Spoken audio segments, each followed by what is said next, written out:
हर साल world cotton day 7 अक्टूबर को ही celebrate किया जाता है कि कॉटन के बारे में लोगों को अवेयर करना कि कॉटन हमारी लाइफ में कितनी बड़ी इंपॉर्टेंस रखता है। अब अगर हम वर्ल्ड लेवल पर देखें तो टॉप 5 प्रोड्यूसिंग जो कंट्रीज हैं according to FAO recent data, USA, Brazil, Pakistan, India और चाइना, ये 5 कंट्रीज हैं जो वर्ल्ड में सबसे ज्यादा कॉटन का उत्पादन करती हैं। और वहीं पर वर्ल्ड वाइड अगर हम डेटा की बात करें तो लगभग 24 मिलियन फार्मर्स ऐसे हैं जो कॉटन के प्रोडक्शन करते हैं या कॉटन को जो है उत्पादन करते हैं।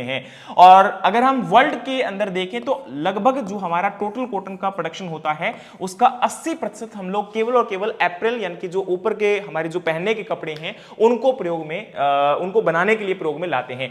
15% हमारा घर का जो फर्निशिंग है या जैसे फॉर एग्जांपल सोफा है या जो हमारे गद्दे हैं उनको हम या हमारी जो बेडशीट्स वगैरह होती हैं उनको बनाने में प्रयोग में लाया जाता है। 5% हमारा नॉन वुमेन जो फैब्रिक्स होता है उसके लिए हम प्रयोग में लाते हैं। ये वर्ल्ड वाइड का डेटा है। अब बात करें यहां पर वर्ल्ड में तो टोटल 100 मिलियन ऐसे फैमिलीज हैं जो कॉटन के ऊपर डिपेंडेंट है या कॉटन उनको सपोर्ट करता है। इंडिया की बात करें तो इंडिया में 6 से 6.5 लाख मिलियन परिवार ऐसे हैं जो कि कॉटन के ऊपर डायरेक्टली डिपेंडेंट है या कॉटन की खेती करते हैं। लेकिन 40 से 50 मिलियन ऐसे परिवार हैं जो कि कॉटन के ऊपर डिपेंडेंट है यानी कि कॉटन इंडस्ट्री के ऊपर डिपेंडेंट है। यानी कि बहुत बड़ा नंबर ऐसा है जो कॉटन के ऊपर आपका इनडायरेक्टली और डायरेक्टली डिपेंडेंट है। अब देखिए भारत में 95 से 98% ऐसा कॉटन है जो बीटी कॉटन के रूप में ग्रो करवाया जाता है। और आज बीटी कॉटन में भी उतना एडवांसमेंट हमारा नहीं हो पा रहा है, उतना रिसर्च और डेवलपमेंट नहीं हो पा रहा है, क्योंकि अब उसकी वजह से पिंक वॉल्यूम का अटैक बढ़ रहा है, व्हाइट फ्लाई का अटैक बढ़ रहा है, जिसकी वजह से जो